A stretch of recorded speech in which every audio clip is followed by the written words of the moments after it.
and welcome back to Dear Career. I'm Tiana. I'm your host. I'm a career coach and a social worker, and I'm here to talk about the next things to negotiate outside your offer. Okay, so in the last episode of this topic, we talked about the financial things you could negotiate outside your offer. This time, we're going to talk about the work-life balance and flexibility things that you could negotiate. So let's get into it. I wanted to just take a moment and start out by just calling attention to why I'm doing these episodes. In the last episode on this topic, I talked about how I can count on one hand, how many women I have seen negotiate an offer, and obviously that's not very many. I will see men negotiate far more often than I see women, and I want to make sure that women have all the tools and knowledge to be able to understand how and what they can negotiate. But beyond that, think it's typically thought of that negotiation needs to be within the salary itself or within the base pay, but really there are other things that can be negotiated, and it really depends on you. And so it depends on what you're looking for, it depends on your goals, it depends on just where you're at in life and what would make sense to you. Everyone is different, everyone comes to an offer in their own unique way. And so giving some of those insights today, I'm hoping helps you and encourages you, and helps you feel like you absolutely can negotiate when and if that becomes an option for you. And I want to make sure that the listeners here have an understanding and ideas about what else can be negotiated outside the offer. So, in this topic, as we get into it, we're talking about work-life balance and flexibility and what does that look like. Now, today I only have 4 things that we're going to get into. And the first thing I have on my list is to negotiate paid time off. So, paid time off is typically standard for overall companies. However, depending on the size of the organization, and depending on the level of the role, paid time off is something that could be negotiated depending. Now, this could include vacation time, as far as like more vacation time or more vacation days, personal time, potentially more personal time, sick time, and even a rollover type of option. So for vacation and personal time, sometimes some companies bundle those or they're kind of intermixed and they can be the same or similar type of thing.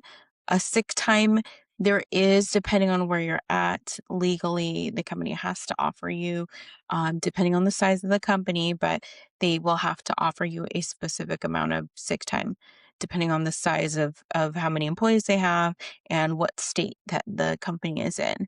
But if there is no sick time and that's something that you think you might need, please feel free to bring that up in an offer conversation. As far as rollover options, some companies have a policy of you either use it or you lose it. And so the rollover would allow you, if that was something that you could get, to roll over any days that need to be rolled over into the new year. So if anything is going to be expired by an end of a year and it needs to be rolled over to the next year, that's something that could be potentially negotiated. In some places, in some companies, they have some perks where you might be able to kind of cash in or throw extra PTO time into a bucket for people who might need extra PTO type of time. Now, that's something that's very much a perk, and I've only seen done at really large companies. So it really depends on where you're going. The next thing I have on my list, as far as negotiating in this category, that will be a flexible schedule.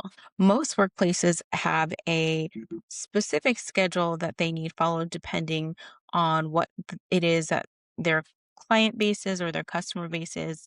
And there might be what they call core business hours. But potentially, maybe you want to have a specific schedule because you have children, or maybe there's a parent you need to support, anything that really requires your schedule to be shifted in a certain way. That's something that you could potentially negotiate. Sometimes for some companies, that does mean something like, could you have compressed working hours and maybe you're working 4 days for 10 hours a day and you have 1 day out of the week off. Some companies actually do have like this schedule where every other week they are working these 4 compressed 10-hour days. And it just everywhere is different. Outside of the US, there are countries that practice this as a regular rule where it's only 4 days a week working and there's 3 days on the weekend. So it really just depends. And it has to be negotiated and asked. You can't just assume, and there is certain pay policies that have to go around this, so it could be tricky. And they may decide that's just not something they can do at that time. But again, I encourage to ask and bring it up. This could also include a modified schedule potentially, or a flexible schedule could include a specific start times / end times. Now, if you're an exempt level role, eh, the schedule is something that may not be super hard as far as like entering a time or exiting a time, but it's something to bring up and be aware of as far as what do you want, what's going to work in your schedule, what do you need to be flexible. Maybe you're not a morning person and you need to start your day at 10 a.m. When it comes to working hours, maybe you really need to have gym time in the morning and come in after work.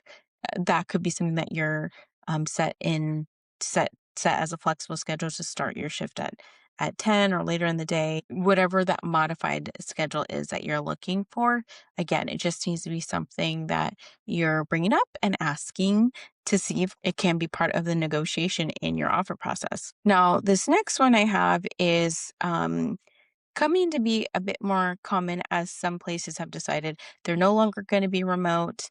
They are going to be either hybrid or fully go back into the office.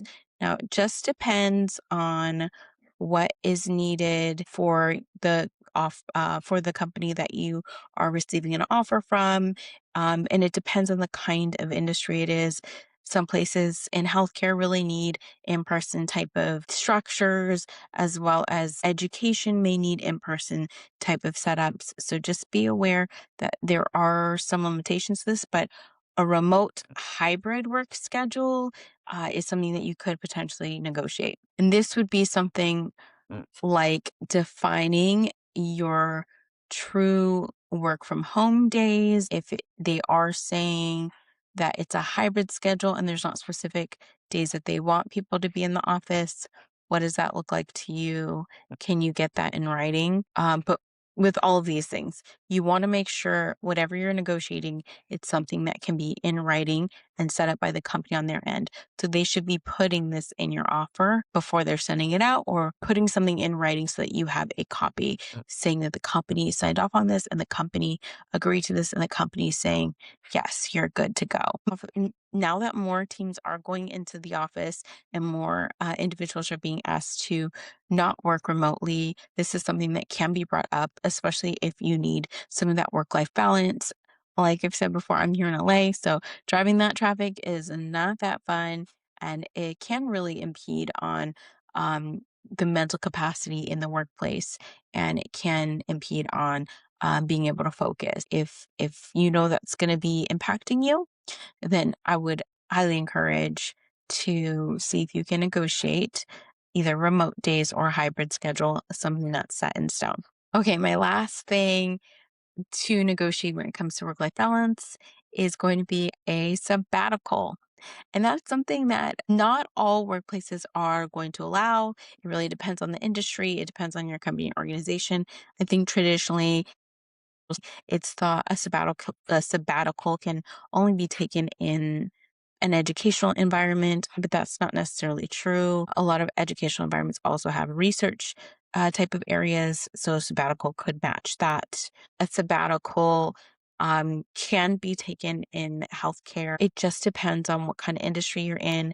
But I would encourage, if this is something that you're interested in, it is something that you most certainly can try to negotiate in your conversation.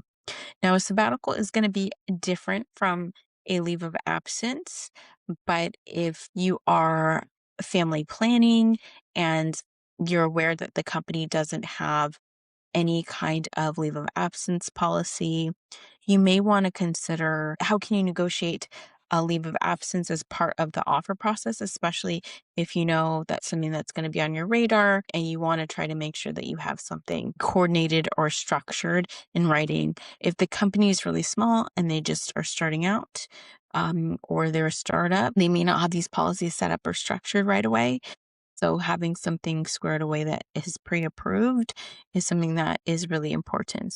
Now, I will say that this one is really going to be up to you if you do want to try to negotiate anything like that, because that does leave a little bit of room for discrimination as far as the company understanding where you are and what your expectations are. But if you're experiencing anything beyond the offer where you're feeling discriminated against, absolutely, absolutely, I encourage having a conversation with a legal team, especially in the case that for some reason your offer gets pulled back and you've brought up something like this.